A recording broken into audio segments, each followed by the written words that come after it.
Sampaikan pengalaman saya bergaul dengan banyak konglomerat begitu ya. Baik yang nomor sekian, nomor sekian, nomor sekian. Dan ternyata mereka mendidik anaknya dengan kecerdasan keuangan yang berbeda dengan orang biasa. Sekarang akan saya share kecerdasan keuangan dalam waktu 5 menit. Kita sekolah, setelah lulus sekolah disuruh apa? Kerja. Tapi kita tidak diajarin ngelamar kerja. Kerja untuk apa? Cari uang. Tapi kita tidak diajarin cara cari uang dan kecerdasan keuangan. Bahkan kecerdasan keuangan itu ternyata lebih tabu dibanding kecerdasan seksual. Kecerdasan seksual kelas 3 SD diajarin. Kecerdasan keuangan sampai S3 juga tidak diajarkan. Nah, kecerdasan keuangan dimulai dengan kita tahu dua hal. Satu, kita tahu yang namanya pendapatan dan pengeluaran. Sangat sederhana. Income sama spending. Yang namanya pendapatan itu ada 3. Satu, active income. Yang kedua, passive income. Yang ketiga, portfolio income. Active income ada 3. Satu adalah kita sebagai karyawan, itu active income.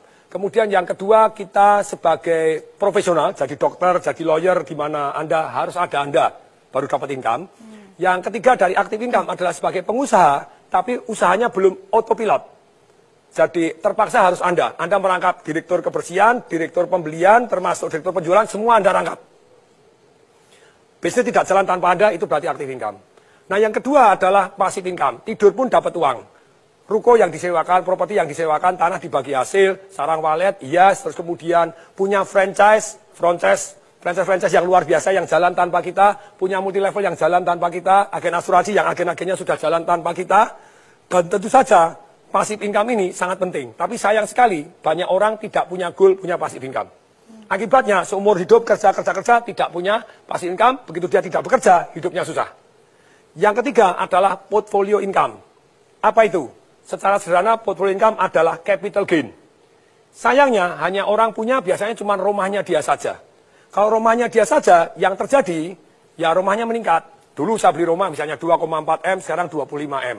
Berarti ada 22,6 M, itu invisible income. Tidur tambah kaya.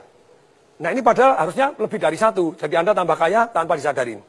Pengeluaran secara umum ada yang namanya produktif dan ada yang namanya konsumtif. Kalau yang namanya produktif, itu tentu saja yang untuk investasi tadi. Untuk passive income dan untuk portfolio income. Yang produktif, ada juga yang konsumtif. Ada juga yang kesannya konsumtif, sebetulnya produktif. 3 pengeluaran yang kesannya konsumtif tapi produktif. 1, yaitu pengeluaran untuk belajar. Yang kedua, pengeluaran untuk bergaul dengan orang-orang kaya untuk belajar. Bukan dunia jeleknya, Anda pelajarin dunia positifnya.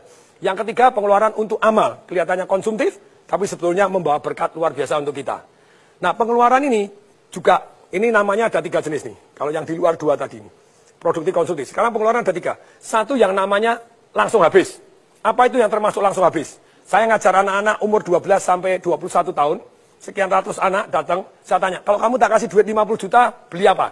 Ada yang nulis, sepatu 24 juta. Saya bilang, sepatu apa 24 juta? Dia nyebutkan merek tertentu, Pak Tong ketinggalan. Keren Pak Tong, itu pengeluaran langsung hilang. 3 tahun kemudian dijual sepatunya laku nggak? Langsung habis. Anda makan, Anda beli baju, beli apa itu langsung hilang, pengeluaran langsung hilang. Jadi konsumtif langsung hilang. Yang kedua, passive spending. Apa itu passive spending? Anda langganan macam-macam gitu ya, yang tidak Anda pakai, termasuk karyawan tidak produktif. Kemudian Anda beli mobil yang sebetulnya tidak harus, setiap bulan harus keluar, bensin keluar. Ini semuanya passive spending. Tidur pun tetap harus Anda keluar. Ini berat, saya sangat menghindari ini. Kemudian yang ketiga, itu adalah invisible spending. Tidur pun Anda dirampok tanpa Anda tahu. Contohnya, harga mobil. Saya dulu beli mobil, 2009, Mercedes S-Class, 1850, 1.850.000. Begitu tahun lalu saya jual, 350. Hilang 1,5 M. Untungnya saya belinya pakai passive income, jadi aman. Jadi gini, pelajarannya adalah begini. Selama Anda belum punya income, saya bilang, seperti anak-anak kecil tadi. Negara ini bangkrut, rakyat-rakyatnya miskin. Kenapa? Karena belum punya income, sudah pinter boros-boros. Yang kedua, banyak orang miskin tetap miskin karena baru aktif income, sudah kebanyakan gaya. Menurut hukum fisika, hukum alam ciptaan Tuhan, gaya sebanding lurus dengan tekanan. Kalau hidup Anda kebanyakan tekanan, berarti kebanyakan gaya.